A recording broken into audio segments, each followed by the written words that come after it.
Tension घ्यायचं नाही।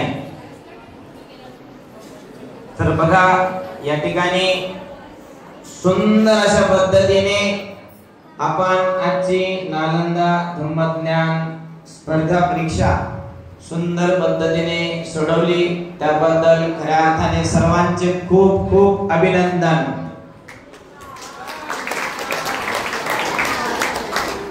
खऱ्या अर्थाने नालंदा धम्मज्ञान स्पर्धा परीक्षा ही या विहारामध्ये आयोजित करायची होती। हा संकल्प मी जुलैमध्ये व्यक्त केला होता की आपल्याला माझ्या या बुद्ध आणि त्यांच्या धम्मग्रंथावर आधारित 1200+ प्रश्नोत्तर त्या ग्रंथावर एक परीक्षा आयोजित करायची आणि ते परीक्षा आयोजित मोठ्या स्तरावर पार देखील पडली। आता आपण चांगल्या पद्धतीने प्रतिसाद दिला।